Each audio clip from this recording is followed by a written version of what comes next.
lo decía el doctor Molina, realmente es una patología desafiante, no solamente para los obstetras y cirujanos pediatras, sino también para los neonatólogos. Y realmente yo voy a hablar sobre el acercamiento o sobre el manejo postnatal de estos recién nacidos, hayan recibido o no terapia antenatal.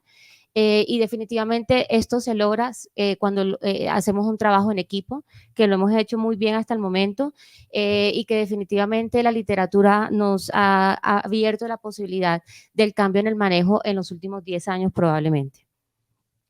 Entonces, lo que traigo acá básicamente es el compendio de los últimos análisis sistemáticos de revisión de estudios en los últimos 10 años, el consenso canadiense, el consenso europeo, el consenso americano, y un poquito sobre lo que puede estimarse sobre los avances a nivel de terapia antenatal, no solamente hablando de insuflación traqueal, sino lo que están hablando los modelos experimentales sobre el manejo que se puede hacer antenatal.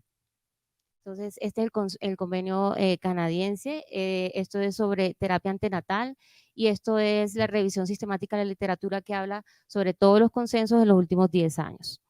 Creo que hablaron sobre eso, voy a tratar de hacerlo rápidamente. Sabemos que es un raro defecto que involucra el desarrollo del diafragma, que se caracteriza porque hay una herniación, una falta de fusión del diafragma en el periodo de embriogénesis que va a permitir el contenido abdominal que se hernie en el tórax, y esto resulta en hipoplasia pulmonar e hipertensión pulmonar, que básicamente son las entidades con las cuales nosotros debemos luchar a nivel postnatal y que la real morbilidad y mortalidad es relacionada con esto. Entonces, el mensaje es que no solamente es la cirugía, que antes se corría hacerlo lo más rápido posible, sino también lo que nosotros podamos hacer para tratar de estabilizar a este paciente con una hipertensión pulmonar severa. La incidencia, pues hay muchos reportes, pero alrededor de 1 por cada 2.500 a 3.000 recién nacidos vivos, y a pesar de todo lo que se habla en el manejo, lo que se ha descrito, la mortalidad sigue siendo alta y también la morbilidad a largo plazo de los sobrevivientes, sobre todo desde el punto de vista neurológico. Con respecto a la etiología, siempre se ha hablado en que hay una falta de fusión en la embriogénesis que va a favorecer la herniación del diafragma. Sin embargo, la herniación del contenido abdominal, perdón. Sin embargo, a medida que va pasando el tiempo, se han abierto otras posibilidades de teorías. Hay una hernia diafragmática que hablamos aislada, en donde pueda estar o no acompañada de otras malformaciones sistémicas, preferiblemente o mayormente neurológicas y a nivel cardiovascular, que pueden relacionarse o no a síndromes genéticos, y que en algunos casos las aneuploidías pueden ser dentro de las más frecuentes, como la trisomía 13, 18, 21, monosomía X. Dentro de los síndromes cardíacos que involucran otro tipo de malformaciones sistémicas, tenemos síndromes genéticos, el síndrome de Becker-Wiedemann, Charge, Cornelia de Lange, hace parte como de lo más importante, y dentro de las anomalías estructurales, la cardíaca es la más frecuente, con la que definitivamente eso va a ofrecer un peor pronóstico al recién nacido o al feto. Dentro de lo que más comúnmente podemos encontrar, tetralogía de Fallot, coartación de aorta, estaríamos hablando de otra discusión porque son dos patologías muy difíciles de manejar. Dentro del sistema nervioso central, los defectos de tubo neural, hidrocefalia y defectos también en las extremidades. Entonces ya sabemos que lo más frecuente es la posterolateral del 70 al 75%, y de ellas el lado izquierdo es el que más comúnmente encontramos, alrededor de un 85% de esta posterolateral, el 13% son hernias derechas y bilateral, que es muy infrecuente, alrededor de un 2%, la anteral o de Morgagni 23 a 28%, y dentro de toda la clasificación la más rara de encontrar es la hernia central, que habla de un 2 al 7%. La alteración se puede ver o se debería realizar alrededor de 4 a 8 semanas, aunque la media del diagnóstico prenatal es un poco más tardío. Y lo que se ha hablado inicialmente es que la hipoplasia pulmonar pudiera estar implicado como un defecto primario. Otros hablan que es la hipoplasia pulmonar más el desarrollo de la embriogénesis relacionado con algunos efectos ambientales como la exposición a ciertos herbicidas, por ejemplo el nitrofenol, O también se ha hablado mucho de algunos autopsias en donde en algunos modelos animales en donde se ha demostrado también que tienen unos niveles más bajos de vitamina A. Entonces ya ahorita se está hablando de señalización a través de los retinoles como un posible factor predisponente para los pacientes que realizan hernia diafragmática. Esta es una figura muy importante porque pues aquí estamos hablando. No, ya. Ok. Que tenemos el paciente con hernia diafragmática, tenemos un corazón que no va a estar bien, normalmente desarrollado o normalmente funcional, porque vamos a encontrar una sobrecarga de cavidades derechas y un aumento de esta sobrecarga de cavidades derechas con un paciente con hipertensión pulmonar venosa va a incrementar la presión sobre el ventrículo izquierdo. Entonces estamos hablando de un paciente que tiene hipoplasia pulmonar, que tiene una disfunción sistólica ventricular y posiblemente puede comportarse como un paciente que tiene un ventrículo izquierdo poco funcional. A esto vemos que también va a tener disminuida el flujo sanguíneo, reducido a nivel pulmonar, y hay un cortocircuito que posteriormente se va a seguir persistente de derecha a izquierda posteriormente, que a nivel postnatal es a lo que nosotros nos vamos a enfrentar con el desarrollo de hipertensión pulmonar. Entonces, el 60% de los casos tenemos diagnóstico prenatal. Alrededor de la media en donde se hace ese diagnóstico es en la semana 24. Pues quiero hablar rápidamente porque sé que el doctor Molina lo habló, pero pues ellos van a encontrar la presencia de líquido, cavidad gástrica y heces intestinales en la cavidad torácica. Dentro del curso de las pacientes, muy frecuentemente encontrando polidrácnios. Y la hernia derecha a veces se puede confundir un poquito porque la ecogenicidad es un poco similar a la del pulmón que la del hígado y puede causar error, y definitivamente cuando ya hay la sospecha de la hernia diafragmática, el paso a seguir es realizar la resonancia para establecer los factores pronósticos a través de las mediciones que ya se habló. Entonces, los factores pronósticos, si es o no asociada a otras anomalías cromosómicas o malformaciones estructurales, si hay herniación hepática, que ya lo conversamos, se habló previamente. Sobre el LHR, si está por debajo del 25% del esperado para la edad gestacional en el momento que se toma la medición. Si el volumen pulmonar predicho también está por debajo del 15% para la edad gestacional en el momento que se da la medición. Si hay un volumen pulmonar menor del 20% del pulmón afectado, si hay una hernia diafragmática derecha por la herniación hepática y si tenemos hipoplasia del ventrículo izquierdo. Este es el consenso canadiense que nos está hablando sobre la recomendación, la ecografía inicial y la medición del LHR, que debe ser alrededor de semana 22, 28 dicen algunos, ellos lo establecen hasta la semana 32, hacer la medición para saber el valor predicho, si está por debajo de ese 25% para la edad de diagnóstico, y definitivamente completarlo con una resonancia magnética. Ahí estamos hablando de la insuficiencia traqueal. Algo diferente que se está empezando a investigar es sobre la inyección a nivel prenatal de células madre en líquido amniótico. Entonces ya han habido modelos experimentales con ratones que son expuestos a nitrofenol, en donde se hace la insuflación traqueal y adicionalmente se inyecta líquido amniótico, y han encontrado algunos resultados en donde parece ser que hay un aumento de la masa alveolar, de los bronquiolos y disminución de esa hipoplasia pulmonar. Se está diciendo mucho que no es una terapia única, es una terapia combinada en donde estaría acompañada en aquellos pacientes que son candidatos para la realización de la insuflación traqueal.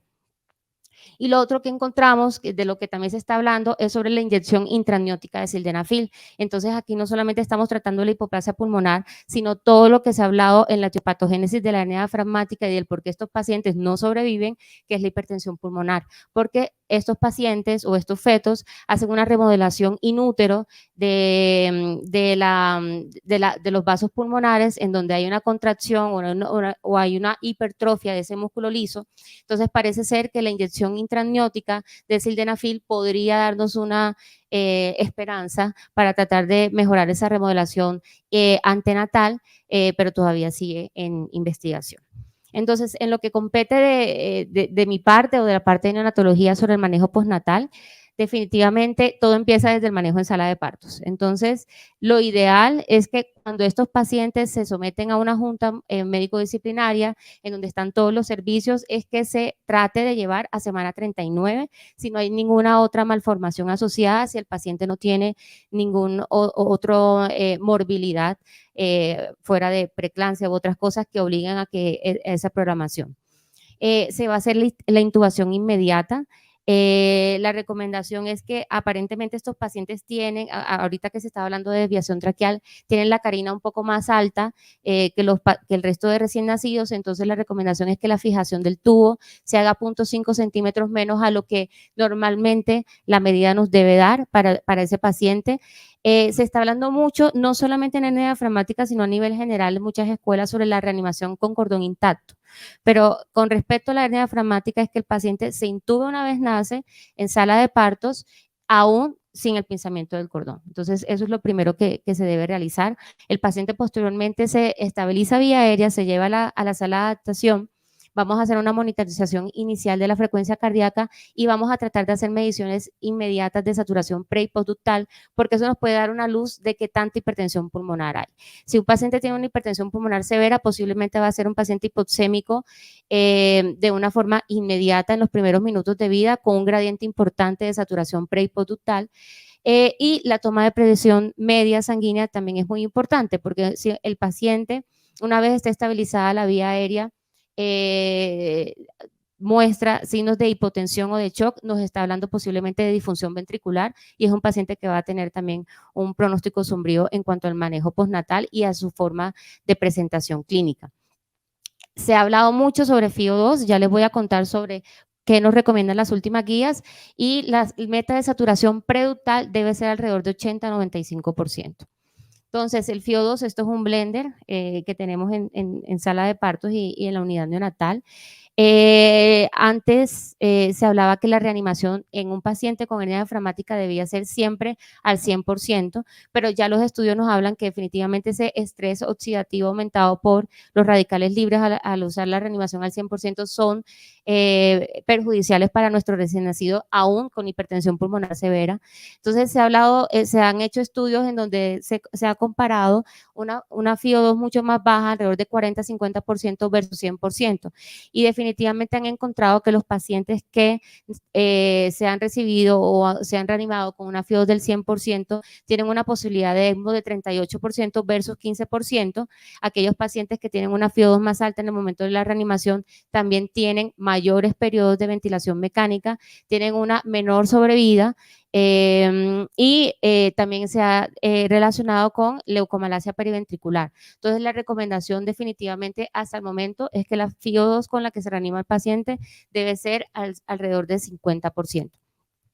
Con el surfactante, hay algunos estudios animales que sugieren que la deficiencia de surfactante puede contribuir a la fisiopatología de la hernia diafragmática, porque se ha encontrado que estos pacientes pueden tener, aparte de su hipoplasia pulmonar, una disminución en la compliance pulmonar y una disminución en la concentración de los fosfolípidos, es decir, que es un surfactante ineficiente. Entonces, posiblemente esto explicaría el por qué muchos pacientes se pueden beneficiar de este uso de surfactantes. Sin embargo, el consenso de expertos todavía no lo recomienda de rutina, debería ser dirigido, individualizado al paciente, dependiendo de su edad gestacional, dependiendo de las morbilidades adicionales, por ejemplo, en la sospecha de sepsis neonatal, neumonía neonatal, en donde no solamente tenemos la hipoplasia pulmonar, la hipertensión pulmonar, sino posiblemente también un consumo de surfactante relacionado en donde se puede utilizar.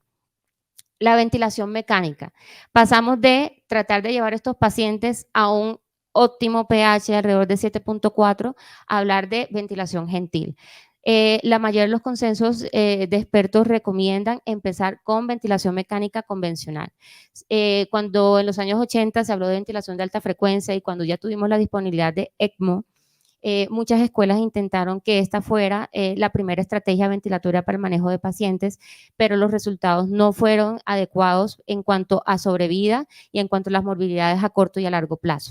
Entonces, la recomendación actual es tratar de llevar a estos pacientes con una ventilación gentil a una hipercapnia permisiva, y ya estamos hablando de unos estándares de equilibrio ácido-base diferentes que nos permita darle los menores parámetros posibles para evitar el volutrauma y el barotrauma. Esto ha demostrado una mejoría de sobrevida en aquellos pacientes que han sido manejados con ventilación gentil de 44 a 69%. ¿Qué pasa con ventilación alta frecuencia? Cuando se empezó a usar ventilación alta frecuencia, pues la teoría nos decía que posiblemente el tener un óptimo intercambio gaseoso con menor injuria pulmonar al tratar de dar unos volúmenes constantes con unas presiones definidas, no altas, nos iba a resultar en una mejor sobrevida y en una mejor distensibilidad y en un menor volutrauma para nuestros recién nacidos con hipertensión pulmonar. Sin embargo, los estudios han demostrado que aquellos pacientes que de entrada utilizan BAFO, independientemente del tipo de hernia, si es derecha o es izquierda, estos pacientes tienen mayor requerimiento de ECMO, mayor requerimiento de óxido nítrico y tienen un curso más letal de la enfermedad en el periodo postnatal.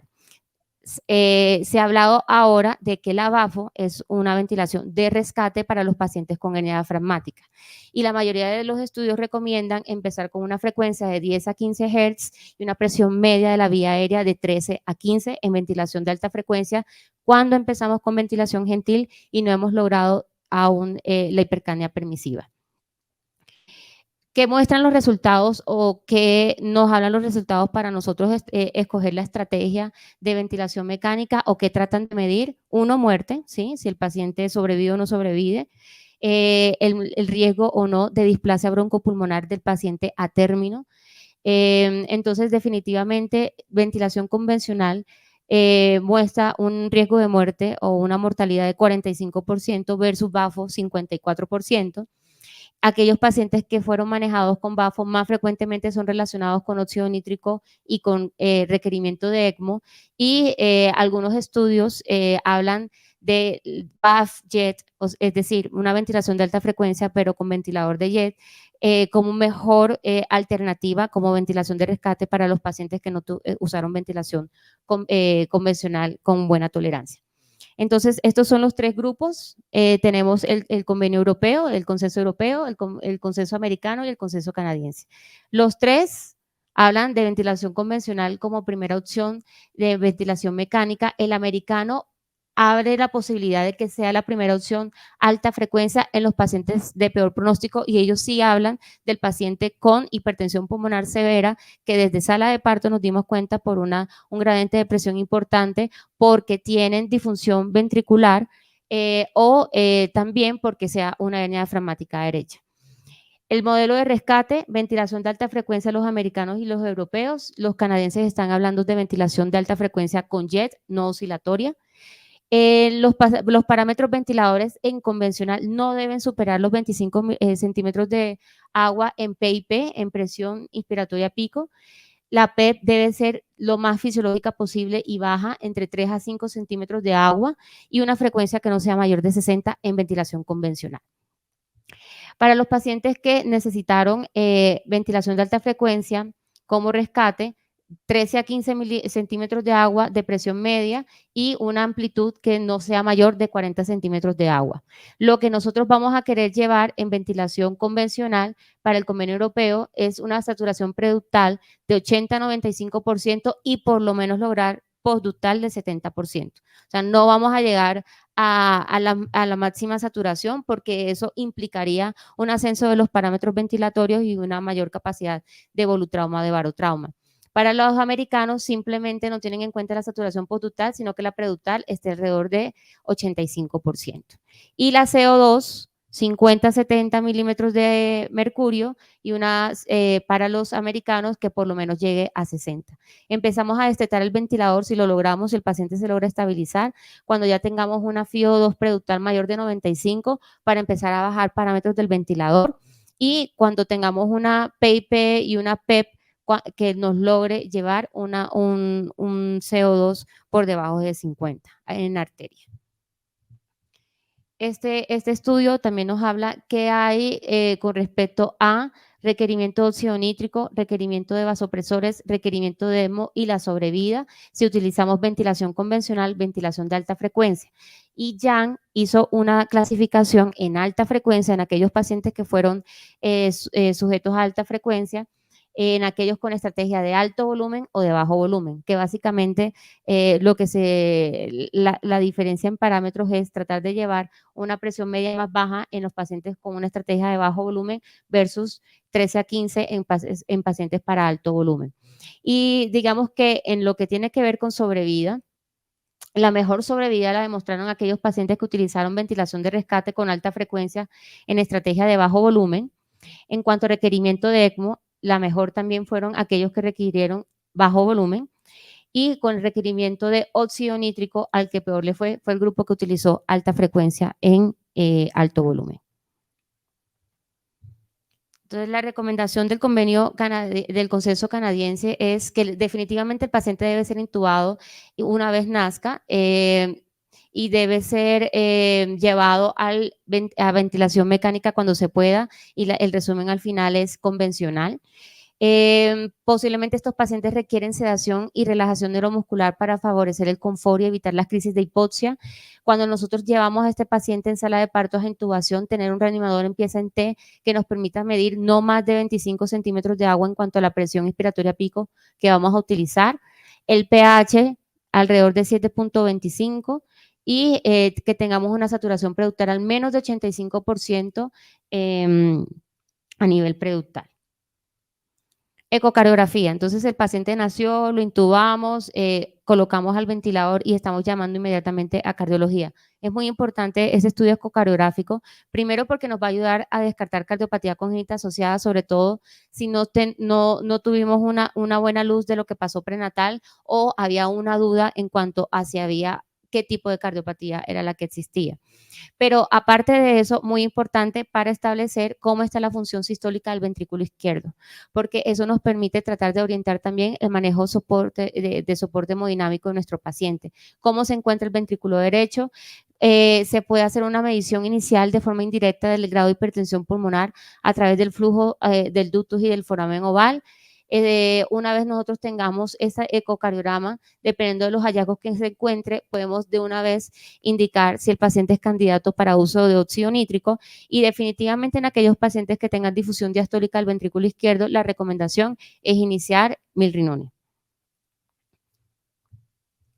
En cuanto al manejo hemodinámico, queremos un medicamento inotrópico, pero también lucitrópico, que permite en cierta forma relajar ese ventrículo, esas cavidades derechas que están contraídas por la sobrecarga de presión que hubo a nivel antenatal, que nos permita lograr por lo menos un gasto urinario por encima de 11 cc/hora y que el lactato se reduzca a menos de 3 milimoles por litro, y ya nos está hablando de estabilidad hemodinámica. Y esto es muy importante porque cuando se habla del tiempo de cirugía, hay unos parámetros de estos que se deben cumplir para que la tasa de éxito sea la mayor posible.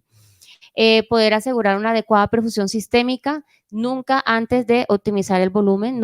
El paciente no nos va a mejorar por más dosis que tengamos de inotrópico o de lucitrópico si no tenemos un volumen adecuado, pero sin sobrepasar los 20 a 30 cc por kilo por día de volumen adicional a los basales. Posiblemente los inotrópicos más utilizados son adrenalinas o dopamina, dependiendo de cómo esté también el gasto cardíaco.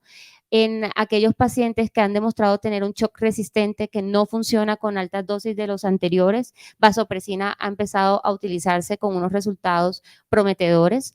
Estos pacientes siempre tienen que monitorizarse glicemia, sodio, porque se puede encontrar pacientes con hiponatremia relacionado con el medicamento o por el shock distributivo que tienen.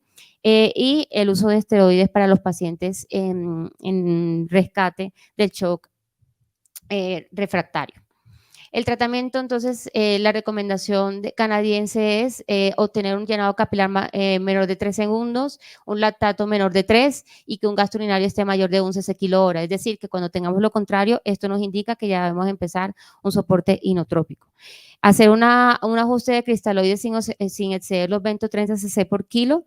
Los inotrópicos recomendados son dopamina y adrenalina. La hidrocortisona la vamos a utilizar como dosis de carga a 1 miligramo por kilo cada 8 horas. Y si definitivamente hay datos clínicos de que hay hipoperfusión, deberíamos tomar un nuevo ecocardiograma y posiblemente también tomar la presión venosa sistémica. Para manejo de hipertensión pulmonar, definitivamente es como el monstruo al que nos enfrentamos en los pacientes con hernia diafragmática. Está relacionada con importante morbilidad y mortalidad en estos pacientes. Todo se debe a la remodelación antenatal o inútero de esta musculatura pulmonar. Las autopsias han demostrado mayor cantidad de células de músculo lisos, contráctiles, hipertróficas, maduras en la adventicia, y algunos modelos en animales también encontraron unos incrementos en fenilefrina, es decir, que habría otra señalización en la cual se favorece que no haya la relajación de este músculo liso a nivel antenatal.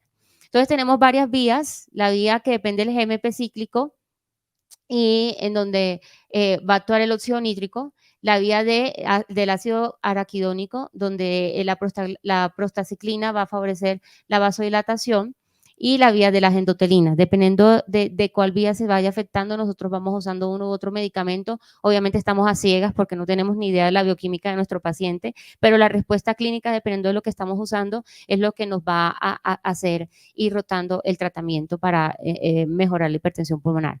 El óxido nítrico es el medicamento de entrada. Se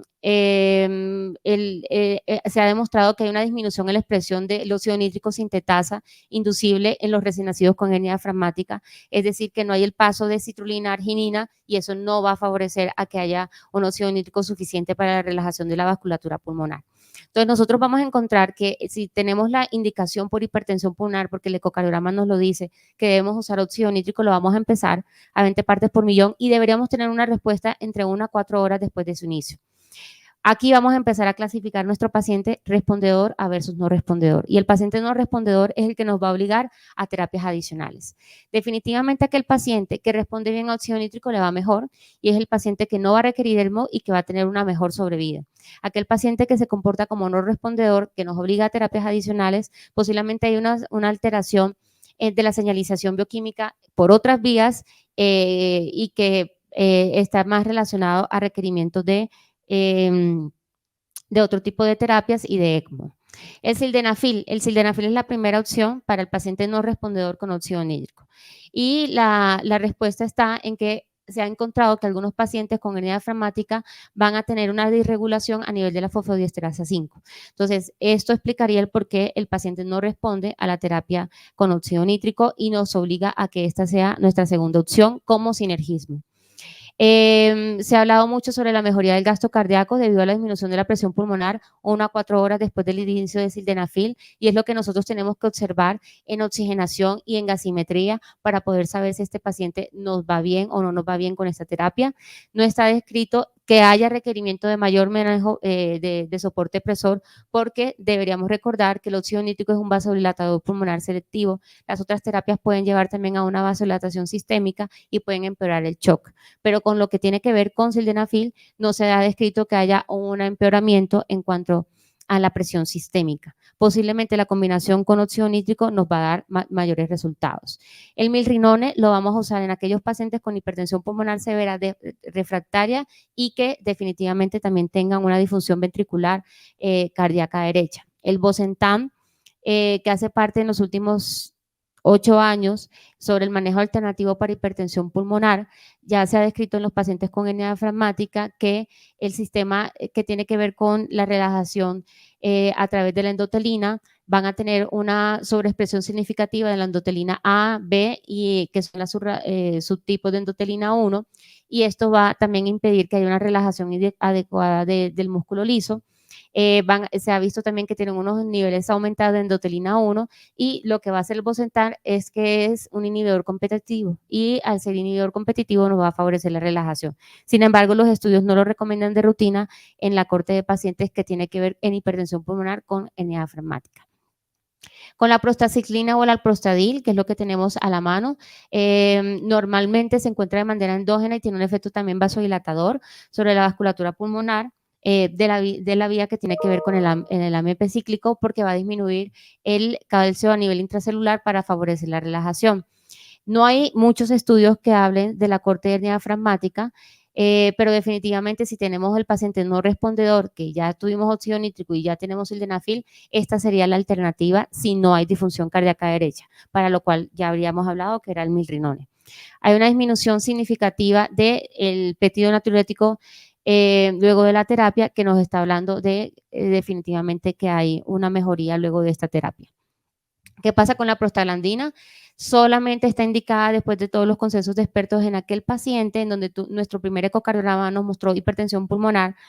El paciente 2 o 3 días después tiene el cierre espontáneo del ductus y se nos choquea dramáticamente. Entonces, y es un paciente que ya está en ventilación mecánica convencional de alta frecuencia, que tuvimos una aceptable respuesta con óxido nítrico o con sildenafil, pero que definitivamente se nos choquea por el cierre de ductus. Entonces, pudiera ser una medida desesperada para tratar de favorecer la reapertura del ductus como un circuito de escape en ese paciente con hipertensión pulmonar severa hasta que se logre estabilizar, sea por vía ECMO o no ECMO.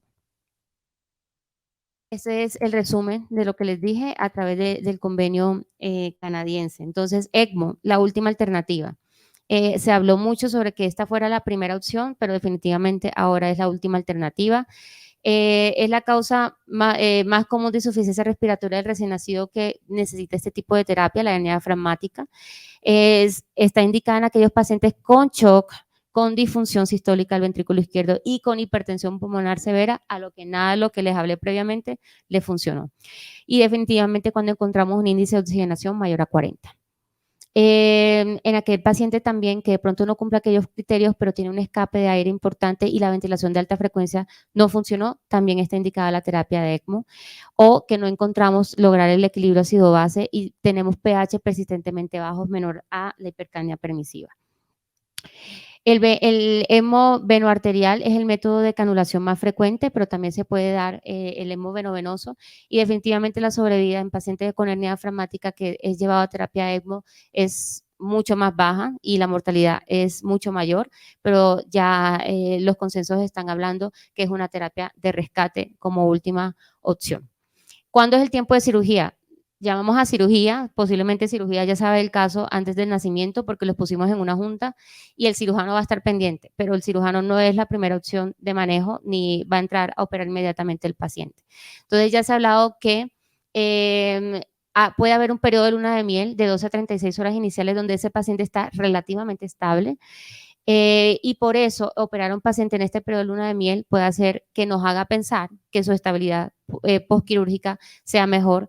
Entonces, lo ideal es esperar alrededor de unas 48-72 horas del manejo dentro de la unidad de recién nacidos, logrando una buena perfusión sistémica, un lactato menor de 3, un adecuado pH y una adecuada presión sistémica para que el paciente sea llevado a cirugía y que posiblemente nos vaya bien después del procedimiento quirúrgico. Entonces, la recomendación es una presión media que esté alrededor de 45-50, una hemoglobina que esté alrededor de 12 a 15, una FiO2 que ojalá esté menos del 50%, y si el paciente definitivamente llegó a ECMO, que por lo menos tenga 48-72 horas después de ECMO para ser llevado a cirugía durante la terapia. Esta es la recomendación canadiense.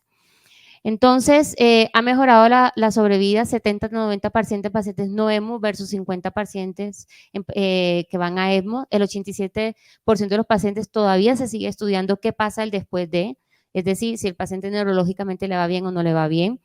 Se ha documentado 34% de estos pacientes que se corrigió la hernia, pero que posteriormente tienen riesgo de infecciones respiratorias frecuentes, enfermedad por reflujo gastroesofágico hasta un 30%, falla de medro 20%, deformidad torácica 40% y déficit cognitivo, súper importante, 70%. Entonces, no es solamente el corregir el defecto, no es solamente el corregir la hipertensión pulmonar y sacarlo más adelante, sabemos que este paciente requiere un seguimiento multidisciplinario.